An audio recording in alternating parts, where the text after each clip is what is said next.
नमस्कार दोस्तों, मैं विकास सिंह एक बार पुनः आपका स्वागत करता हूँ। कल के सेशन में हम लोगों ने देखा था कि संविधान क्या है और सरकार के विभिन्न रूपों को हम लोग समझे थे। आज के सेशन में हम लोग देखेंगे कि क्या किसी देश के लिए संविधान होना जरूरी है या संविधान के साथ साथ संविधानवाद का होना जरूरी है। तो सबसे पहले हम लोग आज समझते हैं कि संविधानवाद क्या होता है।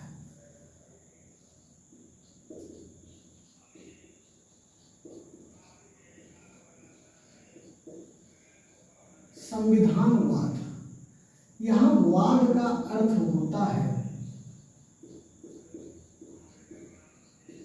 विचारधारा, यानी संविधान जो लिखा गया है जिसमें बहुत सारे रूल बताए गए हैं, उनमें किन किन विचारों को रखा जाता है, क्या क्या विशेषता हो सकती है, उन विशेषताओं के बारे में जो वर्णन किया जाता है उन्हीं को संविधानवाद कहते हैं।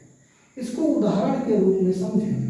जैसे क्या है कि संविधान की मान लीजिए कि विचारधारा हो स्वतंत्रता देने की, तो संविधान में एक रूल बना दिया गया क्या कि स्वतंत्रता होगी, यानी प्रत्येक व्यक्ति, प्रत्येक नागरिक को स्वतंत्रता होनी चाहिए कि वह व्यक्ति किस प्रकार अपने जीवन को जी सकता है, यानी किसी प्रकार से उसके जीवन में हस्तक्षेप सरकार के माध्यम से नहीं की जाएगी। दूसरी अगर बात करें तो व्यक्ति की गरिमा का महत्व देखना चाहिए, यानी व्यक्ति की गरिमा होनी चाहिए, यानी उसका गरिमा यानी वो कुछ भी करे तो किसी प्रकार से उसमें सरकार की हस्तक्षेप ना। इन्हीं बातों को आप देखेंगे तो आपको मूल अधिकारों के जरिए अनुच्छेद 12 से लेकर के 35 तक के बातों में समझाने का प्रयास किया गया। ऐसे ही अगर हम लोग बात करें तो संविधानवाद की विचारधारा में कहीं ना कहीं समाज में समानता की बात होनी चाहिए। समानता एक विचारधारा ही तो है, तो जिस संविधान में उसके विचारधारा में समानता, व्यक्ति की गरिमा, स्वतंत्रता जैसी अवधारणा दी जाती हो, उसी को हम लोग संविधानवाद कहते हैं। अर्थात संविधान में ये जरूरी नहीं है कि इन बातों को सम्मिलित किया जाए, परंतु वाद यानी विचारधारा का होना बहुत जरूरी है। जब तक किसी व्यक्ति के अंदर या किसी भी ज्ञानी पुरुष के अंदर विचारधारा नहीं आएगी, तब तक वह समाज में बदलाव नहीं ला सकता है। तो संविधान के साथ साथ संविधान के लिखने वालों ने संविधान में अपनी जो विचारधारा को रखा, उसी को संविधानवाद के नाम से जाना गया। इन्हीं विचारों को हम लोग आर्टिकल 12 से लेकर के आर्टिकल 35 के अंतर्गत देखते हैं, जिन्हें हम लोग मौलिक अधिकार के नाम से जाना जाता है। नॉर्मली अगर समझें तो कहीं न कहीं संविधान को जब लिखा जा रहा था तो संविधान के लिखने वाले महापुरुष प्रस्तावना में इन सब की चर्चा करते हैं। इसी वजह से प्रस्तावना को कहीं न कहीं संविधान की आत्मा माना जाता है। अभी इसको समझेंगे थोड़ा और विस्तार से। अब ये सबसे बड़ी जरूरत ये है कि ये भाई स्वतंत्रता संविधान में दिया, ठीक है, तो इसको सरकार किस तरीके से लेती है। आपको हमने कल की क्लास में भी समझाया था कि भारत में जो सरकार चलती है, यानी जो लोकतंत्र का सिस्टम है, यहाँ पे सरकार के शासन को सीमित किया गया है। कैसे सीमित किया गया है? क्योंकि सरकार को देखेंगे तो हमेशा जो है संविधान के माध्यम से ही शासन को चलाना है, क्योंकि सरकार के 3 अंग होते हैं। वही आपके पुराने विधायिका, विधायिका के साथ साथ कार्यपालिका और कार्यपालिका के साथ साथ न्यायपालिका। तो ये जो 3 अंग हैं, इन्हीं 3 अंग के माध्यम से सरकार अपना शासन चलाती है। परंतु विधायिका जो है यह कानून बनाती है, तो कानून जिस रूप में बनाएगी उसका जो कानून का माध्यम तय होता है वह संविधान के माध्यम से तय होता है। तो विधायिका कहीं न कहीं स्वतंत्र नहीं है, ये संविधान से बंधी हुई है।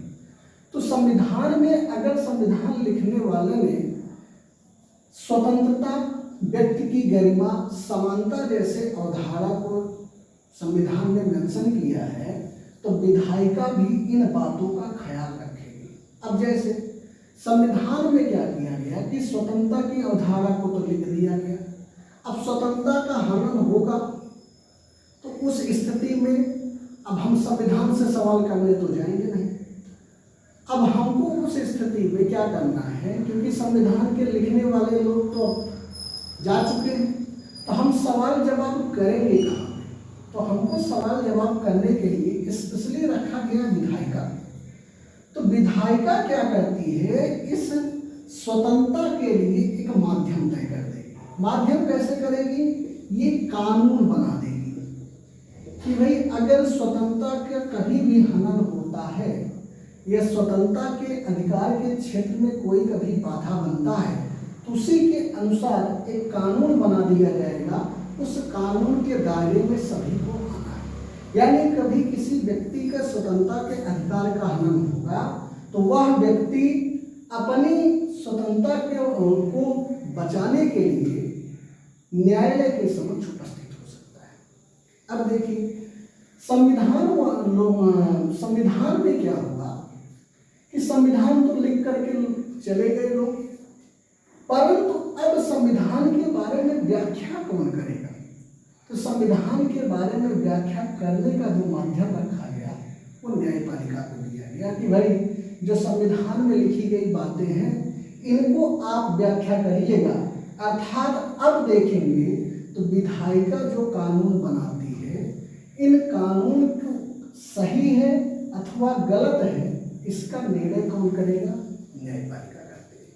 इसका मतलब क्या है कि संविधान में क्या किया, व्यक्ति को स्वतंत्रता दे दी, व्यक्ति की गरिमा को महत्ता दे दिया, समानता पर उसने बल दिया। तो अब इनके लिए जो कानून बनाए गए हैं, उन कानूनों का अगर विधायिका किसी तरीके से अगर आपके इन अधिकारों में उल्लंघन करती है तो न्यायपालिका के द्वारा विधायिका को सीमित कर दिया जाएगा। अब इन्हीं विचारधारा को क्या कहा जाता है? संविधानवाद के नाम से जानते हैं। तो आपके मन में ये आ रहा होगा कि संविधानवाद क्या ये विचारधारा होने से और ईरान की सरकार और आपके म्यांमार की सरकार में तब क्या डिफरेंस रहा? तो वहां पर आप समझिए कि संविधानवाद क्या नहीं है। पहले इसको समझते हैं कि संविधानवाद क्या नहीं है। जैसे जहां पर व्यक्ति का शासन हो, व्यक्ति का शासन, जहां सेना का शासन हो, जहां धार्मिक नेताओं का शासन हो,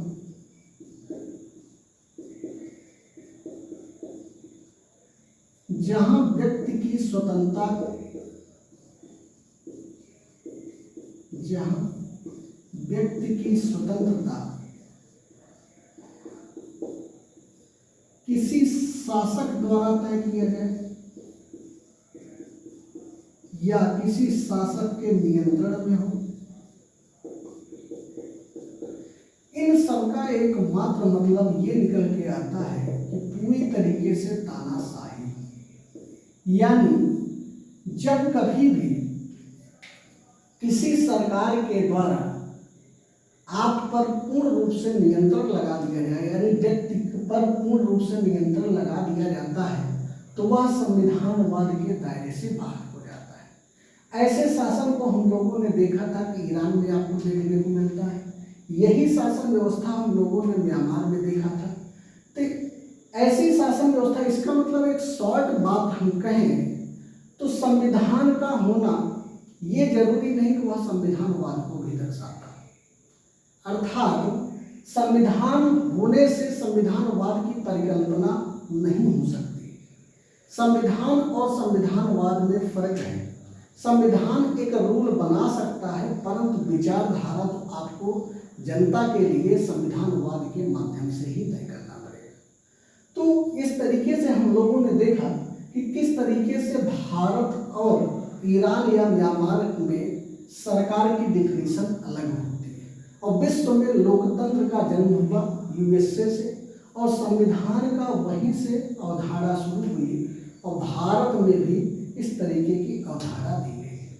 आपको याद दिला दें दोस्तों कि दुनिया में भारत का संविधान ही एक ऐसे संविधान है जो इतने सारे स्वतंत्रताओं को भारतीयों के लिए देती है।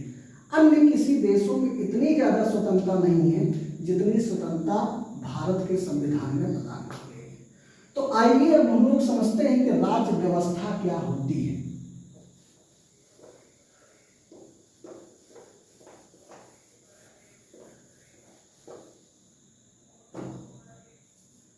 राज्य व्यवस्था, जिसे इंडियन पॉलिटी के नाम से भी जानते हैं, इंडियन पॉलिटी।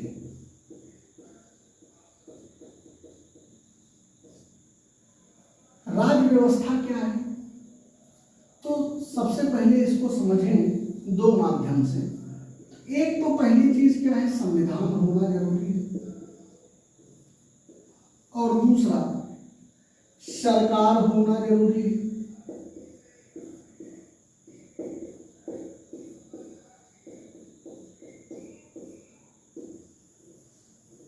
परंतु संविधान में आप देखेंगे तो संविधान में 395 अनुच्छेदों के माध्यम से ही शासन व्यवस्था को तय किया गया है।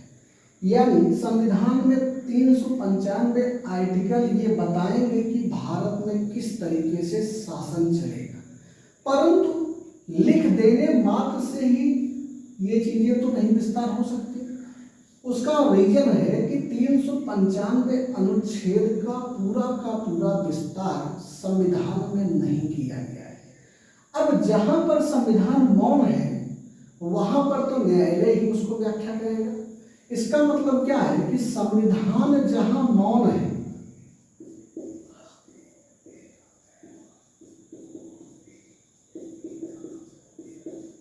वहां व्याख्या न्यायालय करेगा। अब एग्जाम्पल इसको समझते हैं। एग्जाम्पल जैसे कहा गया है कि चुनाव आयुक्त की नियुक्ति राष्ट्रपति के द्वारा की जाएगी। चुनाव आयुक्त की नियुक्ति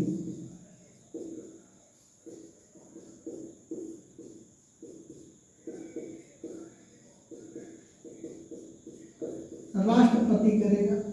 अब ये तो लिख दिया गया, परंतु आप देखेंगे कि ये किस पद्धति से, क्या इसकी योग्यता होनी चाहिए, क्या नहीं होनी चाहिए, ये तो कहीं कुछ लिखा नहीं गया। अब उस स्थिति में इसकी व्याख्या कौन करेगा? इसकी व्याख्या करेगा न्यायालय। अर्थात संविधान में ये बात कहीं कहीं आपके सब आर्टिकलों की व्याख्या नहीं की गई, छोटा सा शॉर्ट फॉर्म में लिख करके छोड़ दिया गया है।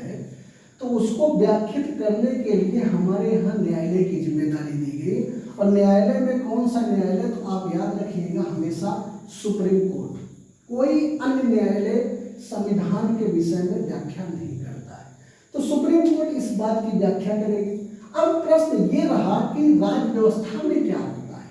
तो राज्य व्यवस्था में याद रखिएगा जिसमें संविधान हो और सरकार भी हो, और सरकार के वही 3 अंग हों, विधायिका, विधायिका के साथ साथ कार्यपालिका, और कार्यपालिका के साथ साथ न्यायपालिका, ये तीनों। परंतु ये इनका शासन संविधान के माध्यम से चले। अब विधायिका जो कानून बनाती है उस कानून को हम लोग एक्ट के नाम से जानते हैं, या इसको हम लोग क्या कहते हैं? अधिनियम कहते हैं। यानी जहां पर जिस शासन व्यवस्था में संविधान हो, जिस शासन व्यवस्था में अधिनियम हो, जिस शासन व्यवस्था में सुप्रीम कोर्ट जैसा या न्यायालय हो, इन तीनों व्यवस्थाएं जिस संविधान में मेंशन की जाती हैं, यानी जिस शासन में होती हैं, उन्हीं को हम लोग राज्य व्यवस्था के नाम से जानते हैं। फिर से समझते हैं कि जहां पर वह देश यानी वह शासन व्यवस्था जहां पर संविधान हो, संविधान के साथ साथ सरकार हो और सरकार के 3 अंग हों, 3 अंगों के साथ साथ विधायिका के द्वारा बनाया गया कानून हो और न्यायपालिका उसकी जिम्मेदारी उठाता हो, ऐसे शासन व्यवस्था को राज्य व्यवस्था या इंडियन पॉलिटी के नाम से जानते हैं। आपको मैं पहले भी बताया था कि जहां पर विधायिका कानून बनाएगी वह हमेशा संविधान के दायरे में रह करके बनाएगी, यानी विधायिका के द्वारा कानून जो बनाया जाएगा वह आप देखेंगे तो अनुच्छेद में आकर के विलीन हो जाता है, अर्थात विधायिका के द्वारा बनाया गया कानून संविधान के अनुच्छेद से छोटा होता है। तो दोस्तों, हमने आज की क्लास में ये समझा कि किस तरीके से संविधानवाद की अवधारणा होती है और किस तरीके से संविधान और राज्य व्यवस्था में अंतर है। इन दोनों बातों को हम लोगों ने आज की क्लास में देखा। कल की क्लास में हम लोग सबसे पहले मूल अधिकार पर बात करेंगे। अब आप सोचेंगे कि प्रस्तावना क्यों नहीं? प्रस्तावना को हम लोग बाद में कलेक्ट करेंगे, सबसे पहले मूल अधिकारों पर बात करेंगे और कल से हम लोग मूल अधिकार को देखेंगे कि किस तरीके से संविधान के विचारकों ने हमारे भारत के नागरिकों के लिए बहुत प्यारा सा मूल अधिकार को दिया है।